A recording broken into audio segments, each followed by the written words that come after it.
I like car memes, you like car memes, so let's hop on Reddit together and look at some of your absolute worst car memes.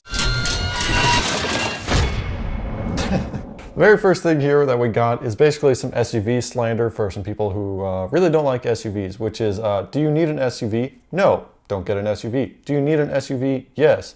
No, you don't. Don't get an SUV. You know, I think for some people there's a lot of situations where getting an SUV makes sense. If you got a family and you need to, you know, occasionally tow a trailer or something like that, an SUV totally makes sense over a minivan. Like there's plenty of situations where an SUV is much better than a minivan. I don't quite understand the slander or the hate towards SUVs, but you know, it is what it is. This next one is me and the boys before quarantine. So we got an Eclipse, a Mustang, a Viper, and a C8 Corvette. And then me and the boys after quarantine, which is again an Eclipse, but now it's an SUV and it's horrible. A Mustang, which is now an SUV and it's horrible. A Viper, which is, I think, just a render, but it's an SUV and it's horrible. And then the C8 Corvette, which again is a render and it's horrible. Kind of follows with the SUV slander that not everything needs to be made into an SUV. Like for the Mustang Mach-E, you really did not have to put the Mustang name on it. You could have had Mustang taillights, just call it the Mach-E. It doesn't have to be the Mustang Mach-E. The Mustang is a sports car. It's an iconic American car. It's not an SUV. Why did they make it an SUV? Horrible decision. And this next one, oh, this is a shot right at pretty much all of you watching this. Anyone with a stock turbo watching this video, this is a shot straight at you. Just because your car has a turbo does not mean it's fast. Any stock turbo EcoBoost, you're not fast. Any stock turbo Mazda Speed 3, you're not fast. Any stock turbo Subaru, you're not fast. Any stock turbo 2JZ or RB26, you're not fast. That includes my car, BMW 135i with the N55. Stock turbo, not that fast. I don't know, my car maybe makes like 350 wheel on the stock turbo. I have no idea. It's not fast. You know, gas prices are getting a little crazy right now. It's like $9 in California. Nothing too crazy.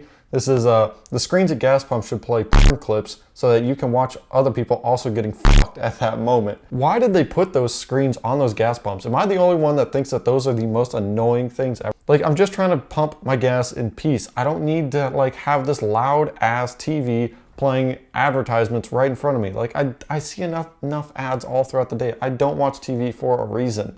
Like, why are you shoving this in front of my face at a gas pump? Just let me pump my gas in peace. For this next meme, we have the world's most gigantic turbo. You know, I don't know what this is going on. I'm assuming either a construction application or some sort of like maritime application where there's just a massive engine. You know, it's like 20, 30, 40 liters in displacement and needs a massive turbo like this. But it's safe to say, I think this would be a good sized turbo to put on my BMW.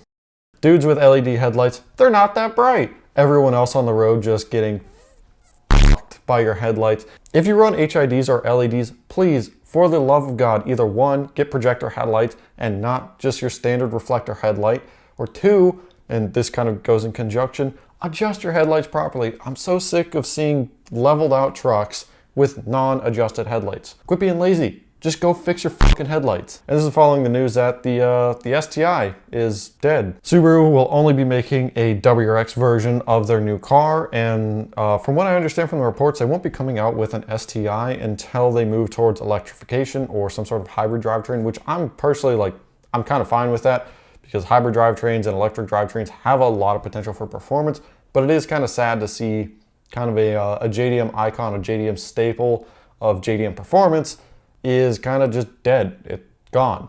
And I guess it was only really a matter of time. We saw the Evo die quite a while ago with the Evo 10, so I guess it was only a matter of time until the STI died, but we still get the WRX. So at least that's something, although it's hideous. When I forget I'm driving a 5-speed and accidentally shift into reverse at 80 miles an hour, the engine, ooh, the gearbox, ooh, my dignity, and the clutch, yeah, don't do that. That's like just as bad as doing like a 1-2 to 1 money shift. Yeah, be careful. If you're used to driving a 6-speed and you hop over to a 5-speed, just be careful how you're driving. Girls in the supermarket, when they see me drifting around the corner with my shopping cart making gear shift noises. What can I say? Girls love the shopping cart drifts.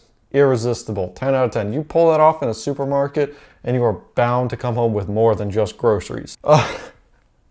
And this next thing, this is basically in reference to all the new BMW M cars having massive grills, and specifically the M3, M4 having the most stupid looking grills ever. And yeah, I mean, this guy's, he's got the teeth to match. I don't know what else to say about that. Like, BMW, why did you do this? You could have gone with like the big kidneys. Like if you look at like a 7 Series, for example, they have the big kidneys and then a lower grille. You didn't have to extend the kidneys all the way down. Like, it does not look good. It does not look like typical BMW. It's not a fan. My tuner showing me that I lost power after spending $300 on an intake.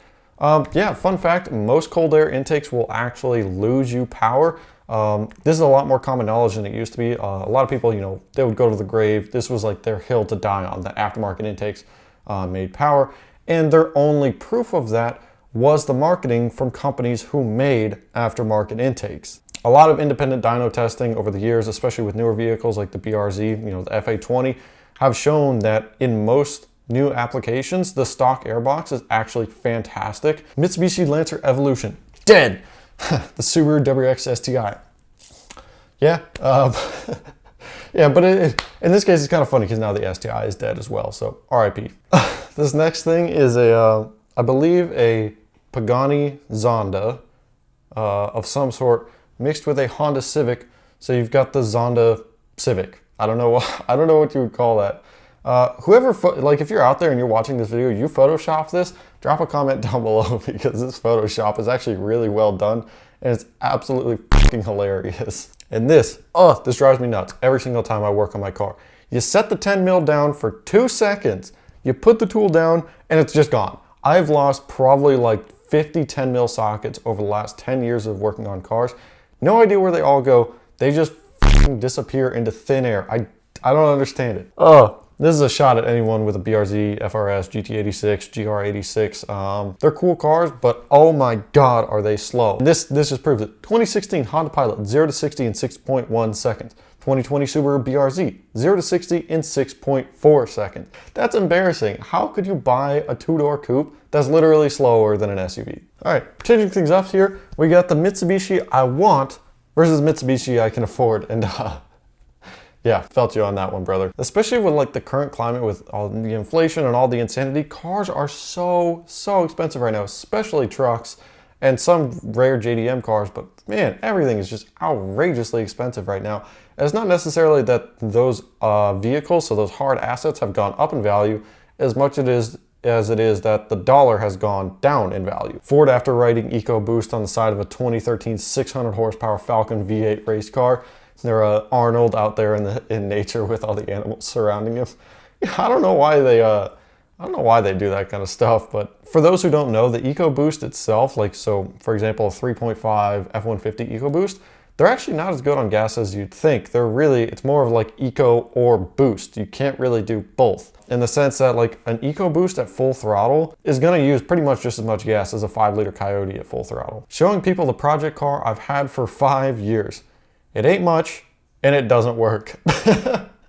Yeah, for those of you out there that actually like keep your project cars, I go through cars real fast, so I don't really know what this is like. I normally keep cars for anywhere from like 6 to 12 months. But for those of you out there who've had your project car for like 3, 4, 5 years, drop a comment down below. Let me know, does your project car actually work? Or is it still sitting on jack stands? All right, guys, that's about all I can do for this video. These memes are kind of giving me a headache, so I'll see you guys in the next one. If you enjoyed this video, be sure to smash the thumbs up button, get subscribed so you don't miss out on future videos, and I'll see you guys in the next one.